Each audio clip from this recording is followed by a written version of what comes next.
Good morning, everyone. Myself Vedant Upadhyay, and today's our topic of discussion is growth and development.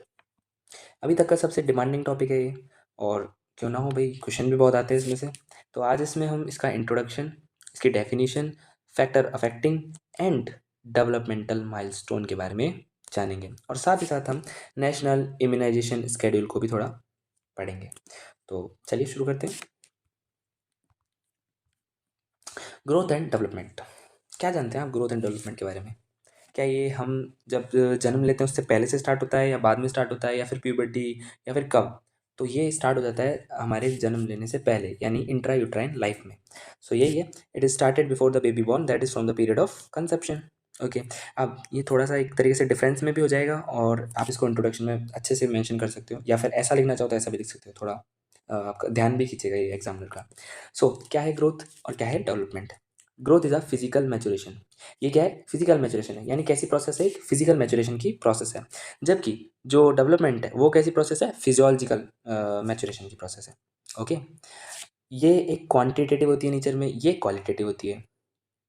Okay, next, ये measurable quantity है, ये non measurable quantity है। ये measurable है तो किस में मेजर करेंगे हम इसको? किलोग्राम में मेजर कर सकते हैं, ग्राम में मेजर कर सकते हैं, ठीक है। और किस में मेजर कर सकते हैं? उसके अलावा पाउंड्स में मेजर कर सकते हैं, इंच में मेजर कर सकते हैं, किसी भी चीज़ में, ठीक है।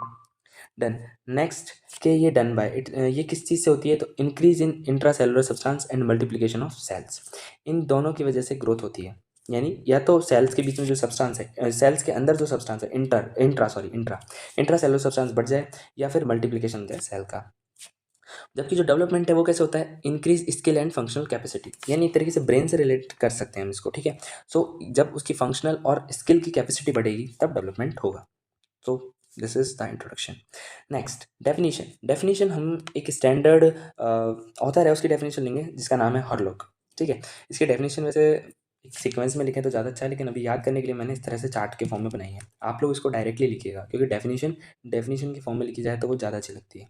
सो ग्रोथ क्या है? So growth is change in size and proportion, both disappearance of old feature and appearance of new feature. मतलब क्या है भाई? ग्रोथ कब होती है? चेंज इन साइज और चेंज इन प्रोपोर्शन, साइज में चेंज हो और प्रोपोर्शन में चेंज हो। ये कैसे हो सकता है? डिसअपीयरेंस ऑफ ओल्ड फीचर और अपीयरेंस ऑफ न्यू फीचर। ये कुछ समझ नहीं आया कि ओल्ड फीचर डिसअपीयर होगा, न्यू फीचर अपीयर होगा। एक बात, अभी हम डेवलपमेंटल माइलस्टोन में हम बात करेंगे, तो उसमें हम पहले बोलेंगे कि बच्चा क्या करता है, पहले एक ग्रास्प करके आता है, पामर ग्रास, पिंसर ग्रास, ठीक है, और रेडियल ग्रास। तो पहले क्या करता है बच्चा? ऐसे, ये जो ये मान लो ये सरफेस है, इस पर क्या करेगा बच्चा? ऐसे उठाएगा, ऐसे ग्रैब करेगा, इसको बोलते हैं पामर ग्रास। उसके बाद आता है रेडियल ग्रास, यानी ऐसे उठाना चाहेगा, और फिर आएगा पिंसर ग्रास, ऐसे। अब हम कोई भी चीज़, जैसे ये मेरे पास पेन रखा हुआ है, इसको हम कैसे उठाते हैं? इसको हम उठाते हैं, ये उठाया, ये पिंसर ग्रास होता है। बच्चा कैसे करेगा ट्राई? ऐसे करके पूरे हाथ से। तो वो क्या हो गया? Palmer grass. वो जब डिसअपियर हुआ तभी तो पिंसर ग्रास पाया, तभी तो रेडियल ग्रास पाया। तो पुराने फीचर जब डिसअपियर होंगे उसके बाद नए फीचर आएंगे, उसी को ही हम क्या बोलेंगे? ग्रोथ बोलेंगे। ये केवल एक एग्जाम्पल था। नेक्स्ट हम बात करते हैं डेवलपमेंट की। तो होप सो ये ग्रोथ की डेफिनेशन समझ में आई होगी हर लोग की। फिर हम डेफिनेशन के बारे में बात करते हैं। डेफिनेशन क्या होती है? सॉरी, डेवलपमेंट के बारे में बात करते हैं। डेवलपमेंट क्या होता है?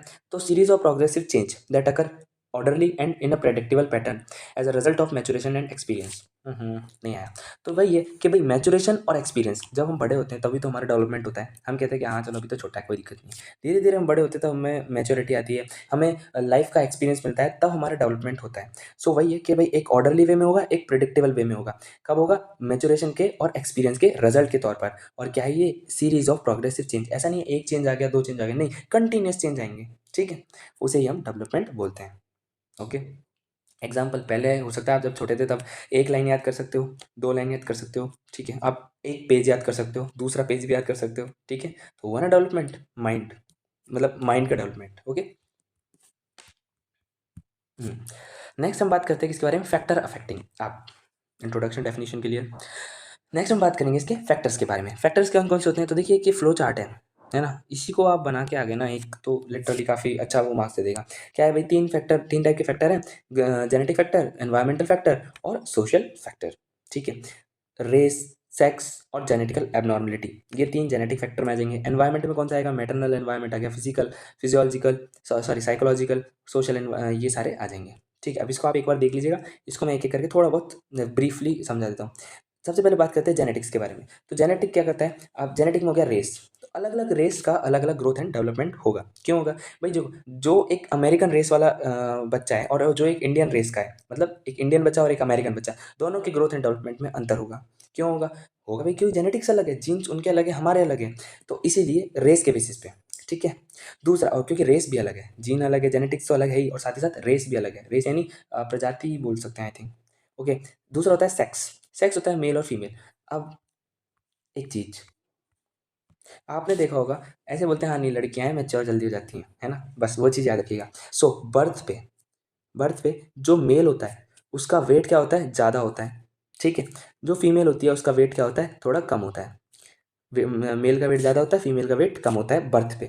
यही बात करें प्यूबर्टी पे, तो मेल में मैचुरेशन आती है लेट, जबकि फीमेल में मैचुरेशन कब आ जाती है? जल्दी आ जाती है, अर्ली आ जाती है। ओके। सो ये दो चीज़ें कि भाई ग्रोथ तो ये भी है, ग्रोथ डेवलपमेंट तो ये भी है, मेल और फीमेल इनके बेसिस पे। बर्थ पे जो एक मेल बच्चा होगा उसका वेट अप्रॉक्सीमेटली एवरेजली देखा जाए तो ज़्यादा होता है। प्रीटर्म बच्चों को एलबीडब्ल्यू को छोड़ दिया जाए तो एक नेचुरल एवरेज लेके चलें तो मेल का वेट ज़्यादा होता है बर्थ पे और फीमेल का कम होता है। ठीक है, पहला डिफरेंस। दूसरा, मैच्योरिटी किस में ज़्यादा जल्दी आती है? फीमेल में ज़्यादा जल्दी आती है, और फिर मेल में उसके बाद आती है। सो बस चेंज तो आया ना, तो वही है कि ये भी फैक्टर होता है, जेंडर। तीसरा आता है जेनेटिकल एबनॉर्मेलिटी। अब यार जेनेटिक ये तो बहुत सिंपल है, यदि कोई बच्चा है वो मेंटली रिटार्ड है, चलो वो तो मेंटल रिटार्डेशन तो अलग टॉपिक हो गया। जेनेटिकल एबनॉर्मेलिटी, किसी की फिनाइलकीटोयूरिया है, गैलेक्टोसीमिया है, डाउन सिंड्रोम है, टर्नर सिंड्रोम है, तो वो बच्चा और एक नॉर्मल आप और हम जैसा, किसका किस में ग्रोथ एंड डेवलपमेंट ज़्यादा अच्छे से देखने में आएगा? हम में आएगा ना, क्योंकि हम में जेनेटिकल एबनॉर्मेलिटी नहीं है। सो जेनेटिकल एबनॉर्मेलिटी भी एक फैक्टर होता है। ठीक है, ये हो गया जेनेटिक्स। फिर आते हैं हम एनवायरनमेंट में। एनवायरनमेंट तीन टाइप के, हमें सबसे इंपॉर्टेंट एनवायरनमेंट देखना है, वो है मैटरनल एनवायरनमेंट। ठीक है, तो चलिए पहले इसको देख लेते हैं। मैटरनल एनवायरनमेंट दो टाइप का होता है, एक होता है इंट्रायूटराइन, एक होता है इंट्रायूटराइन और एक होता है एक्स्ट्रा यूटराइन।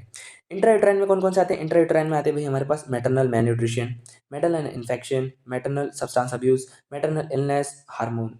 ये क्या है आप थोड़ा सा देख लेते हैं। भाई मैटरनल मालन्यूट्रिशन क्या होता है? यदि कोई एक मदर है वो प्रेग्नेंट है, ठीक है, उसको इतने अच्छी तरीके से न्यूट्रिशन नहीं मिल रहा, ठीक है, न्यूट्रिशन वो ले नहीं पा रही, माँ है वो एनीमिक है, तो क्या होगा? बच्चा होगा small for gestational age baby, SGA baby होगा। आईयूजीआर होगा, इंट्रा यूट्राइन ग्रोथ रिटार्डेशन, बच्चे में ये देखने को मिलेगा। स्मॉल बेबी होगा, बच्चा छोटे साइज का होगा। ठीक है, तो कहीं ना कहीं मदर का जो न्यूट्रिशन है वो बच्चे की जो ग्रोथ एंड डेवलपमेंट है इंट्रा यूट्राइन लाइफ से, मैंने भी बताया था, growth and development started before the baby born. Okay, फर्क डाल रहा है नहीं डाल रहा? तो ये हो गया इंट्रायूटराइन का। दूसरा मैटरनल इन्फेक्शन, आपने देखा होगा STORCH, नाम सुना है स्टॉर्च का? सिफिलिस, टॉक्सोप्लाज्मोसिस, है ना, रुबेला, साइटोमेगल वायरस और हर्पीज वायरस। ये क्या करते हैं? ये मैटरनल इन्फेक्शन के थ्रू, मतलब कि मदर में इन्फेक्शन होता है तो उसके थ्रू क्या होता है, ये मतलब मदर में इन्फेक्शन से बच्चे में पहुंच जाते हैं प्लेसेंटा के थ्रू, यानी प्लेसेंटा को क्रॉस कर सकते हैं और बच्चे के ग्रोथ एंड डेवलपमेंट को रिटार्ड कर सकते हैं। सो जिसमें भी स्टॉर्च इन्फेक्शन होगा उसका बेबी, उस बच्चे की ग्रोथ एंड डेवलपमेंट रिटार्ड करेगी। अब मैटरनल सब्सटेंस अब्यूज, वही सिगरेट बीड़ी, ठीक है, अल्कोहल भी। यदि कोई मदर इन सभी टॉक्सिक सब्सटेंस या फिर टेरेटोजेनिक ड्रग्स का यूज़ करती है तो उन बच्चों में ऑर्गेनोजेनेसिस डिफेक्टिव हो सकती है, कंजेनिटल एबनॉर्मलिटी हो सकती है उनमें। ठीक है। मैटरनल इलनेस, यदि कोई मदर ये तो सिंपल है, यदि कोई मदर है जिसके हाइपरटेंशन है, ठीक है, प्रीक्लेम्शिया बोल सकते हैं जिसे, या फिर एक मदर है जिसके डायबिटीज़ मेलाइटस है, तो कहीं ना कहीं वो उस बच्चे के ग्रोथ एंड डेवलपमेंट को अफेक्ट करेगी, इसीलिए। ठीक है, तो मैटरनल इलनेस भी करेगी। Next, hormones. हार्मोन कैसे करेंगे यार? तो आपने दो हार्मोन का नाम सुना होगा, एक होता है इंसुलिन और एक होता है थायरोक्सिन। थायरोक्सिन हार्मोन क्या करता है? जो मदर थायरोक्सिन बनाती है वो बच्चे के स्केलेटल डेवलपमेंट में हेल्प करता है। यदि थायरोक्सिन का कम हो गया, थायरोक्सिन का लेवल कम हो गया तो स्केलेटल डेवलपमेंट भी डिक्रीज हो जाएगा। इंसुलिन, इंसुलिन का अमाउंट ज़्यादा हो गया, डायबिटीज़ मेलाइटस होगी मदर में, तो क्या होता है? LGA baby, large for gestational age baby, एक तरीके से बर्थ लेता है, जो कि एक एबनॉर्मल बेबी है। ठीक है। नेक्स्ट हम बात करते हैं एक्स्ट्रा यूट्राइन लाइफ के बारे में, एक्स्ट्रा यूट्राइन एनवायरनमेंट के बारे में। क्या होता है ये? सो एक्स्ट्रा यूट्राइन एनवायरनमेंट, ये nutrition, illness, chronic, acute, culture factor, play, exercise, ये सारे हैं। ठीक है, अब यदि कोई बच्चा है वो बाहर आ गया आफ्टर बर्थ, उसको न्यूट्रिशन अच्छे से मिल रहा है, एक है भाई हाई क्लास बिल्कुल रिच परिवार का बच्चा, उसको सेरेलैक खिलाया जा रहा है, ब्रेस्ट फीडिंग करवा रहे हैं, है ना, एक्सक्लूसिव ब्रेस्ट फीडिंग के अलावा सेरेलैक खिला रहे हैं, अच्छे अच्छे फ्रूट्स दे रहे हैं, तो उसका न्यूट्रिशन लेवल हाई होगा। उसमें ग्रोथ एंड डेवलपमेंट अच्छा देखने को मिलेगा। लेकिन यही एक स्लम एरिया का बच्चा है, वो उसको ब्रेस्ट फीडिंग सही से नहीं मिल पा रही, एक्सक्लूसिव ब्रेस्ट फीडिंग ही नहीं कर पा रहा बच्चा, तो कहीं ना कहीं ग्रोथ डेवलपमेंट रिटार्ड होगा ना। तो बस पहला ही हो गया। इलनेस, इलनेस में दो टाइप की होती है, एक होती है क्रोनिक और एक होती है एक्यूट। एक्यूट कौन सी होती है, जो मतलब तुरंत आए और तुरंत निकले। क्रोनिक जो धीरे से आए और धीरे से जाए, ठीक है। हाँ, तो इसमें हम बात करते हैं दोनों में ग्रोथ एंड डेवलपमेंट अफेक्ट होगा। क्रोनिक में तो ग्रोथ इम्पेयरमेंट ही हो जाएगा, सॉरी क्रोनिक में तो ग्रोथ रिटार्ड हो जाएगी, जबकि एक्यूट में क्या होगा, ग्रोथ का इम्पेयरमेंट होगा, मतलब थोड़े से टाइम के लिए होगी, लेकिन उसमें रिटार्ड हो जाएगी हमेशा के लिए। कल्चरल फैक्टर, भाई ऐसे कभी कल्चर होता है जैसे कि ऐसे अभी भी कई सारे ऐसे गाँव हैं जिसमें ना जो मदर का फर्स्ट 3 डेज़ का मिल्क कोलेस्ट्रॉम होता है, वो नहीं पिलाया जाता बच्चे को, क्योंकि वो कहते हैं कि ये अशुद्ध, मतलब एक तरीके से इम्प्योर होता है। लेकिन वो बहुत इंपॉर्टेंट है, हमने कल ही देखा था कि भाई उसमें इम्यूनोग्लोबुलिन्स होती है, उसमें बहुत सारी बोल सकते हैं कि न्यूट्रिशन सब्सटेंस प्रेजेंट होते हैं, जो कि बच्चे की ग्रोथ के लिए काफ़ी इंपॉर्टेंट होते हैं, ठीक है। तो पिलाना तो चाहिए ना वो, लेकिन तो कई कल्चर में ये बैन है, तो इसलिए ये कल्चरल फैक्टर हो गया। प्ले एंड एक्सरसाइज, कोई बच्चा है मोटू सा, है ना, वो खेलने ही नहीं जा रहा, वो बिल्कुल बैठा है, खा रहा है, इधर खाया, इधर हाथ धोया, सो गया, तो कहीं ना कहीं उसका जो ग्रोथ एंड डेवलपमेंट है वो डाउन पे जाएगा। और एक बच्चा है वो खा भी रहा है, ऐसा नहीं है कि खा नहीं रहा, खा भी अच्छे से रहा है, बिल्कुल बढ़िया तरीके से, सो भी अच्छे से रहा है और खेलने भी जा रहा है, तो उसका डेवलपमेंट अच्छा होगा ही होगा, ठीक है। ये हमने बात की कौन सा एनवायरनमेंट, मैटरनल एनवायरनमेंट। फिर आता है फिजिकल एनवायरनमेंट, इसमें कुछ भी नहीं है भाई, देखो वेंटिलेशन, यदि घर अच्छे से है, वेंटिलेटेड है, फुल हवा आ रही है, तो अच्छा होगा। हाउस अच्छा है, सेफ्टी है, हाइजीन है, हाइजीन यदि नहीं होगी तो बच्चे में कई सारी बीमारियां होने के चांसेस होंगे, ठीक है। सैनिटेशन, यानी प्रॉपर सैनिटेट है, यानी टॉयलेट वॉयलेट है, सब कुछ अच्छे से एक तरीके से सीवेज लाइन सब कुछ बढ़िया है, तो इन्फेक्शन के चांसेस कम होंगे, हाइजीन बेटर मेंटेन होगी, तो ये सारा फिजिकल एनवायरनमेंट में आएगा। साइकोलॉजिकल एनवायरनमेंट में पेरेंट चाइल्ड रिलेशन, अब यदि माँ बाप अच्छे से बच्चे को रख रहे हैं तो कहीं ना कहीं साइकोलॉजिकली वो अच्छा रहेगा, स्ट्रेस कम आएगा, स्ट्रेस कम आएगा तो ग्रोथ एंड डेवलपमेंट अच्छा होगा। यही उसके माँ और बाप उसको पीट रहे हैं, ऐसे डांट रहे हैं, है ना, गलती पे डांटना is a good thing, but बिना गलती के डांट रहे हैं, पीट रहे हैं उसको, है ना, फिजिकली हरास कर रहे हैं, तो ये इसकी वजह से क्या होगा, मतलब बच्चे के साइकोलॉजिकल स्ट्रेस आएगा और उसका ग्रोथ एंड डेवलपमेंट रिटार्ड होगा।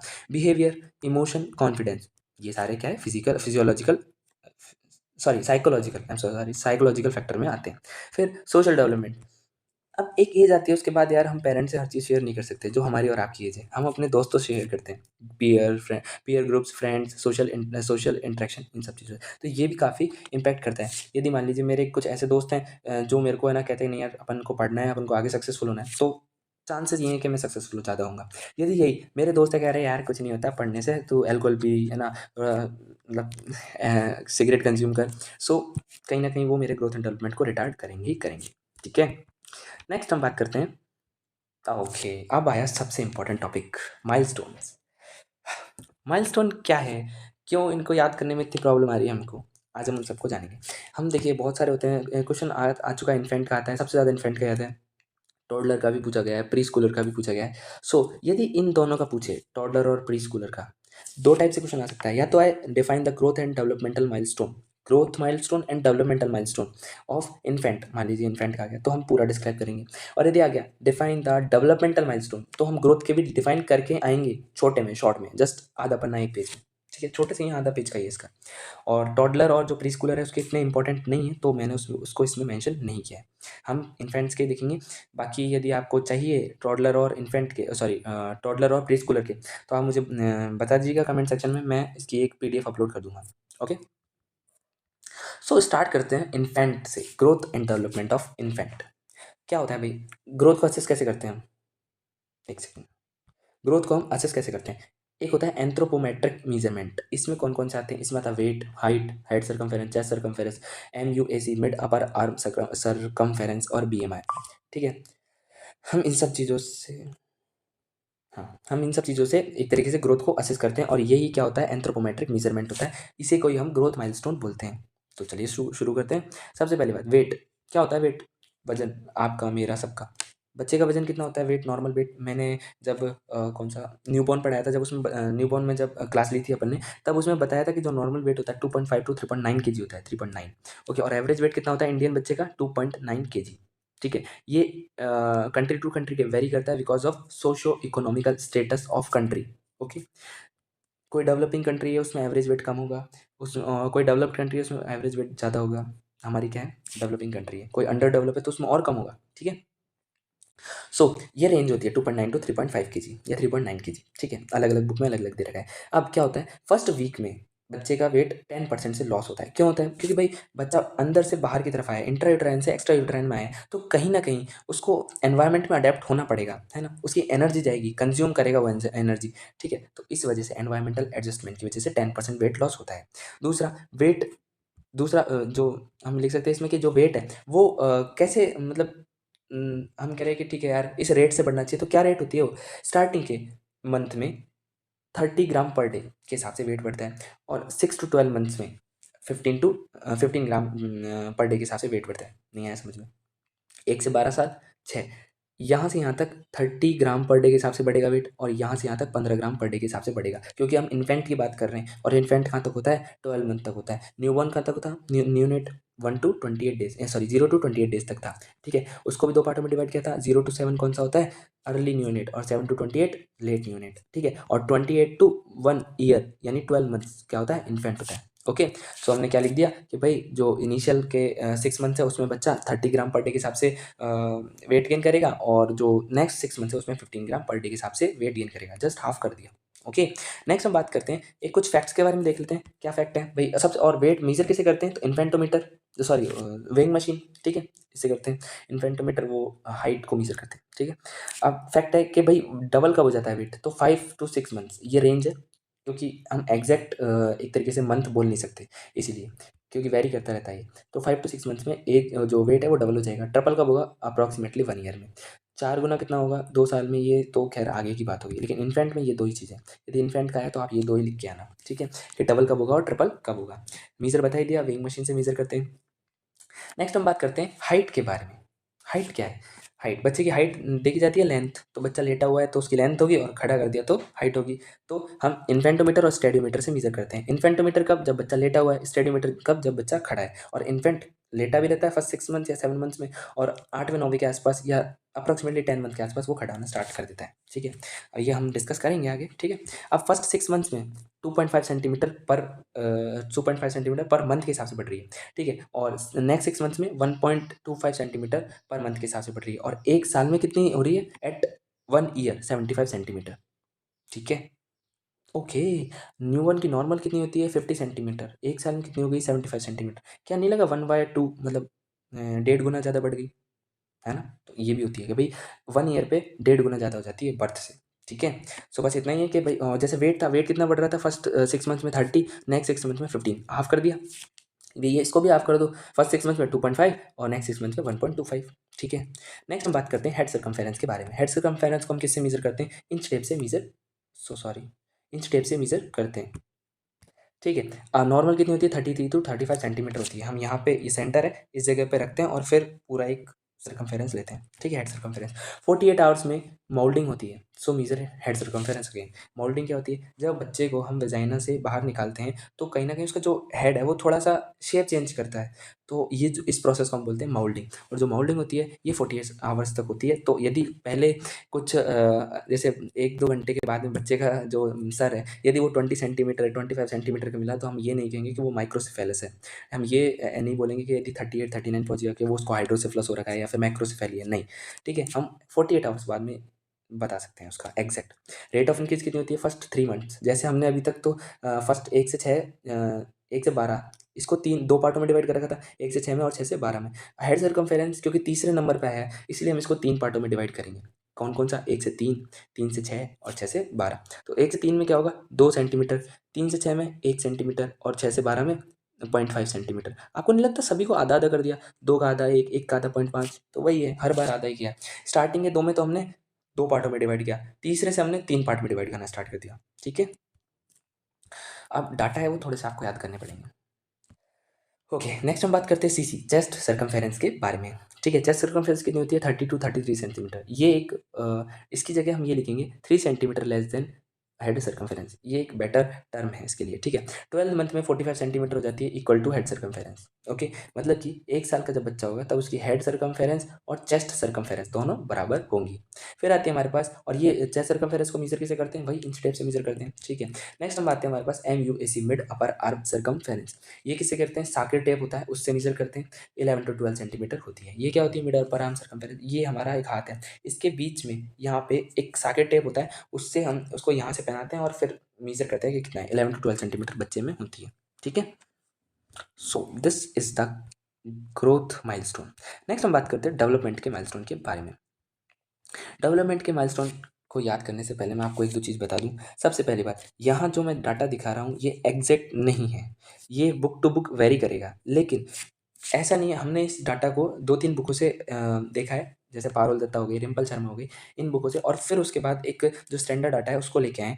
हो सकता है गूगल पे वेरी कर जाए, बट मोस्ट प्रोबेबल चांस है कि यही डाटा मिलेगा आपको हर जगह पे, ठीक है। हो सकता है वेरी वेरी करे, लेकिन आप ऐसे मत होना कि अरे गलत पढ़ाई है, नहीं ऐसा नहीं, वेरी करता रहता है। क्योंकि क्या पता गूगल पे अमेरिका के हिसाब से दे रखा हो या फिर किसी और के हिसाब से दे रखा हो। हमने इंडिया के हिसाब से बात की है, IAP, Indian academy of paediatrics, उसके अकॉर्डिंग हम बात करेंगे, ठीक है। डेवलपमेंटल माइलस्टोन, इसके 5 डोमेन होते हैं, सॉरी इसके हाँ 5 डोमेन होते हैं, वैसे तो 6 होते हैं, विजुअल और हियरिंग को भी अलग अलग करते हैं, बट एक साथ है, okay. Gross motor, fine motor, personal social, language और विजुअल एंड हियरिंग। सो एक एक करके देखते हैं। सबसे पहले हम बात करते हैं ग्रॉस मोटर के बारे में। आप पहले आप ये देखिए, हम क्या करेंगे, स्टार्टिंग से देखेंगे 1 से 16 तक का, सॉरी 1 से 12 तक का। तो हम पहले 3 जो ग्रॉस मोटर है उसको हम पढ़ेंगे VNP, वेरी नॉर्मल पर्सन। आप और मैं क्या इंपॉर्टेंट पर्सन है, हमारे लिए हो सकता है, दूसरों के लिए तो नॉर्मल है, तो हम क्या कहेंगे, हम वही बहुत सारे पर्सन है, नॉर्मल है तो बहुत सारे हो गए, यानी वेरी, नॉर्मल है नॉर्मल, और पर्सन है मतलब पर्सन है, तो VNP, वेरी नॉर्मल पर्सन, ये ट्रिक है। वेरी नॉर्मल पर्सन 1 से 3, 3 से 6, ठीक है। और इसको याद रखेंगे दो, चलो इसको मैं आपको बता देता हूँ, अभी थोड़ा ज़्यादा हो जाएगा यदि ऐसे बोल देता हूँ, ठीक है। सबसे पहले हम बात करेंगे VNP, वी मतलब वेरी नॉर्मल पर्सन। तो वी मतलब क्या हो गया, वेंट्रल सस्पेंशन। वेंट्रल सस्पेंशन का मतलब बच्चे को ऐसे लिटा दिया, ये उसका हेड वाला हिस्सा है और ये इसका बैक वाला हिस्सा है, तो हमने क्या किया, उस बच्चे को हाथ में लिया और ऐसे करके लिटा दिया। तो क्या होगा, मतलब उल्टा करके हाथ में लिटा दिया। आप इसको वेंट्रल सस्पेंशन को एक बार गूगल पे सर्च करके देखिएगा। उस उसमें क्या होता है, जैसे एक बच्चे को हम लेते हैं, उसका प्रोन पोजीशन में लिटा देते हैं, हाँ ये कह सकते हैं कि प्रोन पोजीशन में लिटा दिया, लिटाया नहीं, मतलब उसको अपने हाथ में सस्पेंड करके रख लिया, वेंट्रली सस्पेंड कर दिया, ठीक है। So first month, second month, 3 month, 1 2 3, head below level of horizontal plane. तो ये हॉरिजॉन्टल प्लेन है, तो बच्चे का सर कैसे होगा, नीचे होगा, क्यों होगा, क्योंकि हेड कंट्रोल नहीं आया है, ठीक है। So head below the level of horizontal plane. Second month में क्या होगा, इज एट अ लेवल, यानी बराबर में होगा, ठीक है। तीसरे मंथ पे वो नेक नेक को थोड़ा सा ऊपर कर पाएगा, तो इस वजह से क्या हो सकता है, above the level of horizontal plane, horizontal plane से नीचे, बराबर और ऊपर, ठीक है। 1 2 3, नीचे, बराबर और ऊपर, वेंट्रल सस्पेंशन। दूसरा होता है नेक होल्डिंग। नेक होल्डिंग, बच्चा ऐसे गर्दन को कब कंट्रोल कर सकता है, सो 3 मंथ्स पे क्या करता है, 1 2 3 तक हमने पढ़े, फिर 3 4 5, ठीक है। नेक कंट्रोल कब करता है, head neck control with head leg, neck तो कंट्रोल कर लेगा पर हेड लेग होगा नहीं, ऐसे ऐसे कर देगा, अरे यार सर ऐसे घूम रहा है। 4 मंथ पे क्या करेगा, नेक कंट्रोल विदाउट हेड लेग, यानी अब ऐसे ऐसे नहीं होगा, अब उसका सर एक जगह रह सकता है। और पांचवा, नेक कंप्लीट नेक कंट्रोल, अच्छे से जहां देखना चाहेगा वहां देख सकता है, विदाउट हेड लेग, ऐसे ऐसे भी नहीं करेगा उसका सर, और प्लस फ्लैक्स नेक, यानी नेक को घुमा भी सकता है। Done it, okay.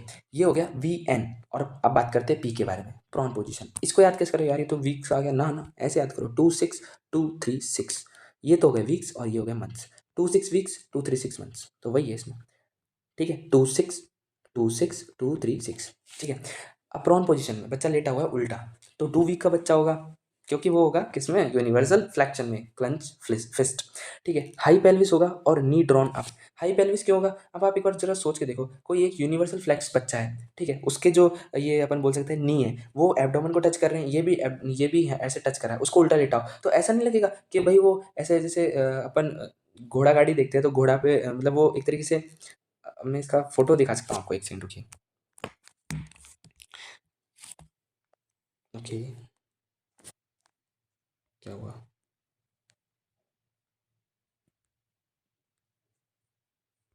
हम्म, देखिए, अब इसमें हम बात करेंगे इसके बारे में। सबसे पहले हाई पेल्विस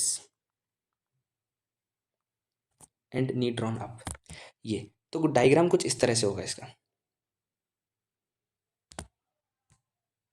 देखिए ये इस तरह से, तो इसमें क्या है, ये बच्चे का, ये ये देखिए, knee drawn up and high pelvis, ये पेल्विस वाला हिस्सा है वो ऊपर की तरफ है, और नी ड्रॉन अप यानी उसके नीचे की तरफ आ रहे नी, तो यानी high pelvis and knee drawn up. लेकिन यही अपन 6, ये हो गया 2 वीक में। 6 वीक वाला बच्चा क्या होगा, फ्लैट पेल्विस होगा, flat pelvis with extended limbs, यही हमने उसमें लिख रखा है। तो ये दो जो एक तरीके से डायग्राम है, इसको आप देख लीजिएगा, ठीक है।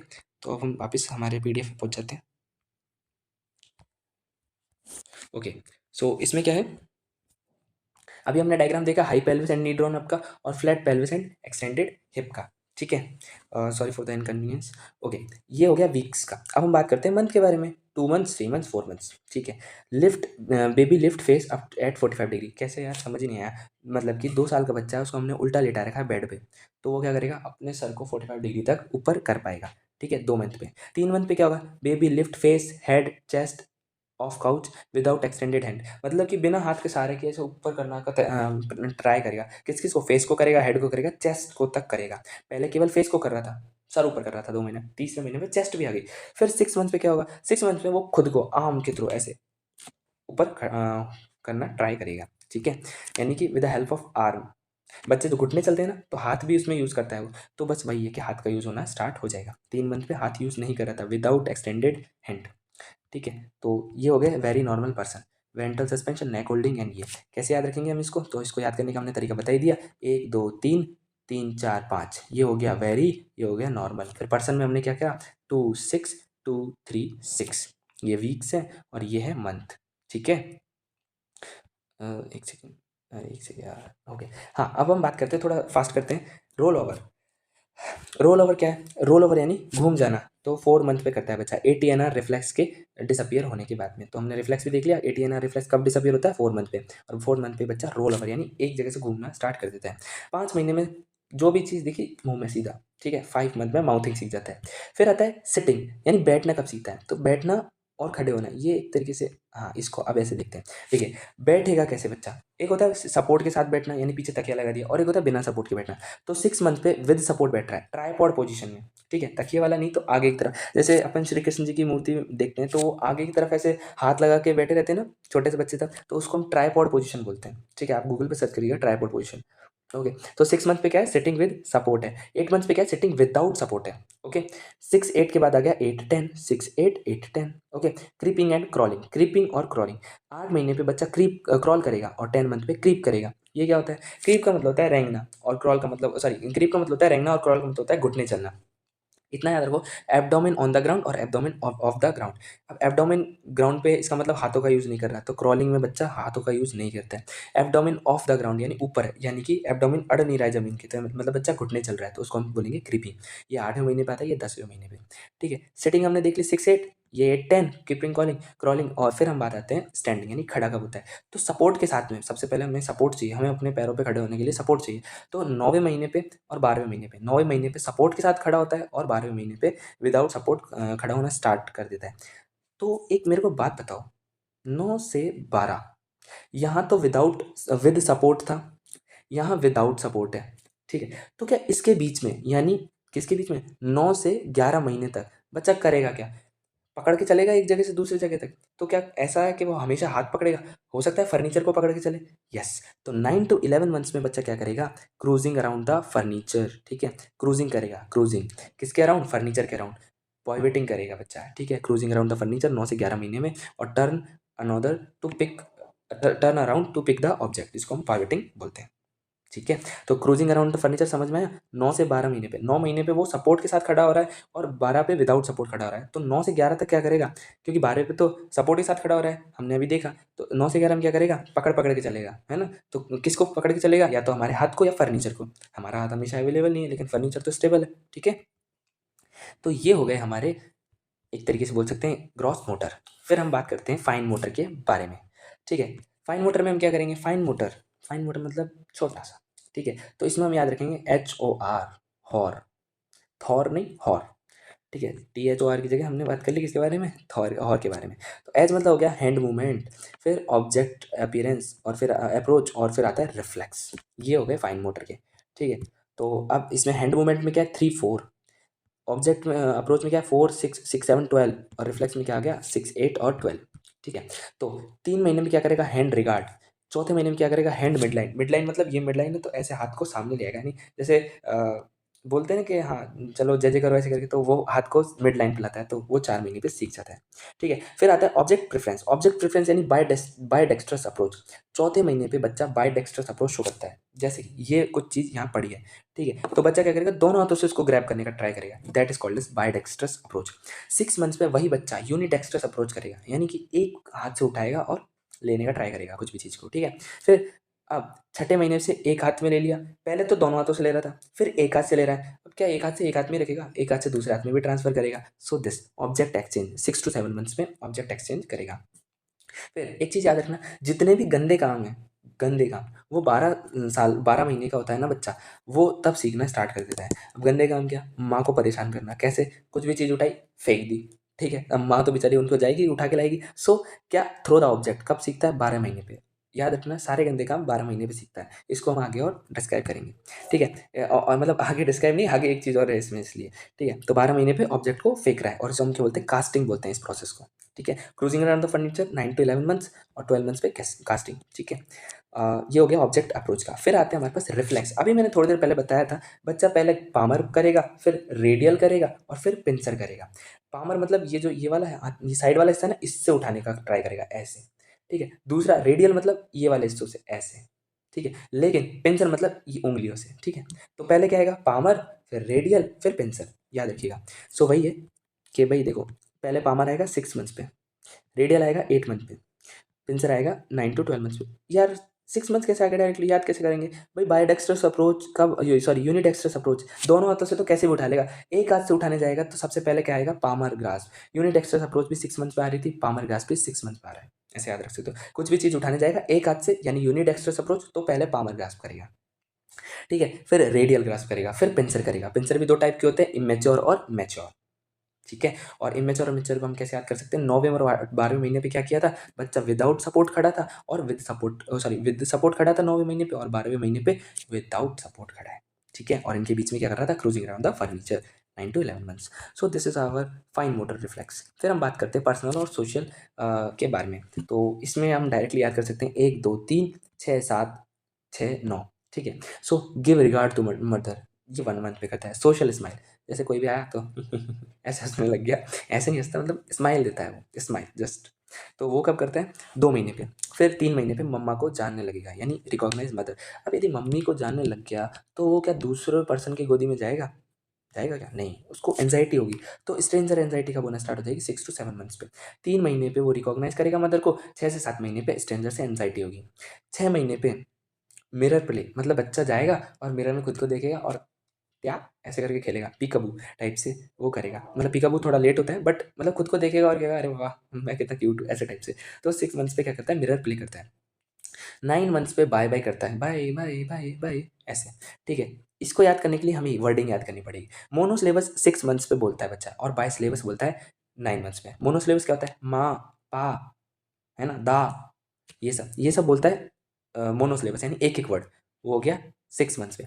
जब दादा, मामा, पापा, ये कब बोलेगा सॉरी है ना, ये कब बोलेगा, बाई सिलेबस 9 मंथ्स पे। ठीक है, और जब बाबा बोल रहा है तो बाय बाय भी बोल सकता है, तो 9 मंथ्स पे ही बाई सिलेबस, और 9 मंथ्स पे ही बाय बाय बोल रहा है। ठीक है, नेक्स्ट हम बात करते हैं, जैसे कि मैंने बताया था 12वें महीने पे वो सारे गंदे काम कर रहा है, यानी किस ऑन रिक्वेस्ट भी वो 12 महीने पे ही कर रहा है, और चीज़ों को उठा के फेंक भी 12 महीने पे ही रहा है। ठीक है, 12 मंथ्स पे जब हम उसका नाम बुलाएंगे कि रोहन, छोटू, इधर आजा, तो ऐसे करके तो वो आएगा। ठीक है, पीकaboo, क्या, वही चीज़ वो कब करता है, 10 मंथ्स पे करता है, और 6 मंथ्स पे मिरर प्ले करता है। सॉरी, ये पीकaboo मैं गलत बोल गया उस जगह। तो ठीक है, और इसके बाद ये हो गया पर्सनल एंड सोशल। ये थोड़े याद ही करने पड़ेंगे, इसको कोई ट्रिक नहीं है इसकी, तो नॉर्मली 1 2 बार रिवाइज करेंगे हम, तब हो जाएगा। फिर लैंग्वेज, लैंग्वेज में हम ये ट्रिक है QVCLR। क्यू मतलब क्विन, क्विन, क्वाइटन, फिर वोकलाइज, फिर क्वीन, फिर लाफ आउट, फिर रेजिंग, ये सब होता है 1 2 3 4 5। ये इनका वर्ड मीनिंग समझने का कोई भी मतलब नहीं है, जस्ट आपको याद ही रखना पड़ेगा। क्वीन मतलब आवाज़ निकालना होता है, लाफ आउट मतलब एक थोड़ा सा अच्छे तरीके से हंसना होता है। ठीक है, हाँ, ये आती है समझने की चीज़, विज़न एंड हियरिंग। ठीक है, अब इसको हम कैसे याद कर सकते हैं? विज़न, जब बच्चा जन्म लेता है तो वो कितना देख सकता है? तो वो 45 डिग्री तक देख सकता है, यानी सीधा लेटा है, वो थोड़ा-सा घुमा के 45 डिग्री तक देख सकता है, आँखों को। यहाँ हम हेड की बात नहीं कर रहे हैं, हम आँखों की बात कर रहे हैं, है ना? तो सिर्फ़ 45 डिग्री तक देख सकता है। फिर जब 1 महीने का हो जाता है तो 90 डिग्री तक देखना स्टार्ट करता है, यानी टेढ़ा भी देख लेगा वो, ठीक है? और 3 महीने का हो जाएगा तब 180, यानी इधर से इधर ऐसे भी देख सकता है, ओके? हम कोई सामने चीज़ है, उसको इधर लेके गए तो इधर तक देखेगा बर्थ पे तो। फिर 1 महीने पे इधर तक, और फिर इधर लेके इधर से इधर, तो बच्चा देख सकता है, यानी 180 डिग्री भी कवर कर सकता है। आई से पहले बर्थ में 45 डिग्री कवर करेगा, 1 मंथ में 90 डिग्री कवर करेगा, और सॉरी, और 3 मंथ्स पे 180 डिग्री कवर कर लेगा। ठीक है, अब आता है binocular vision establish 3 to 4 months पे होता है, और विजुअल एक्टिविटी एडल्ट के बराबर 6 मंथ्स पे हो जाती है। आपने भी देखा होगा 6 मंथ बहुत ज़्यादा आ रहा है, तो लिटरली 6 मंथ बहुत इंपॉर्टेंट है, तो इसके आप सभी याद करना एक साथ। ठीक है, लास्ट हियरिंग के बारे में हम बात करते हैं। हियरिंग कितना होता है? हियरिंग में, ओके, हियरिंग में क्या आता है? हियरिंग, अब कैसे याद करें इसको? ये जो डायग्राम है, ये थोड़ा शायद समझना मुश्किल होगा, तो हम क्या करते हैं, सबसे पहले देखते हैं baby turn toward the source of sound. तो हम क्या करेंगे, जब बच्चा 3-4 साल का हो, इसका, हाँ, इसके जो मंथ है ना, ये तो ऐसे याद रख लेना, 3, 4, 5, 6, 7, 8, 9, 10। 3 से स्टार्ट करना, 3, 4, 5, 6, 7, 8, 9, 10, ठीक है, 4 है इसलिए।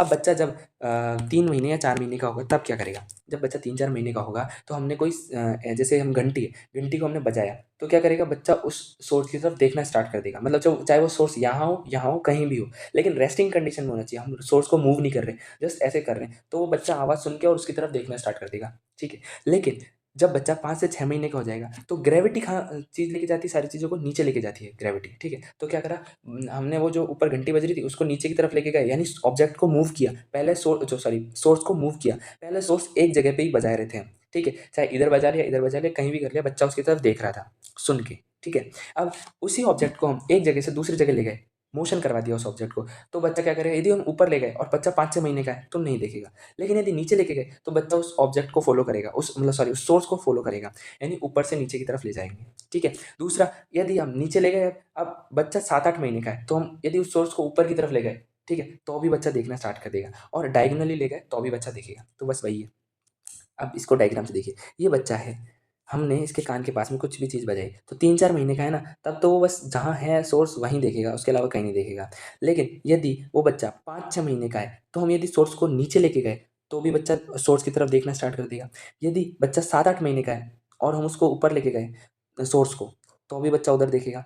और यदि बच्चा 9 या 10 महीने का और उसको डायगोनली ले गए, ना ऊपर ना नीचे, सॉरी, ना ऊपर ना नीचे, कहीं नहीं ले गए, डायगोनली ले गए, यानी टेढ़ा ले गए, तो बच्चा यदि 9-10 महीने का है तो देख सकता है, ठीक है। So this is all about our developmental milestone, और क्योंकि अब वीडियो बड़ा हो रहा है तो हम डेवलपमेंटल माइलस्टोन पे फिनिश करते हैं। हम नेक्स्ट क्लास में नेशनल इम्यूनाइजेशन शेड्यूल को देखेंगे।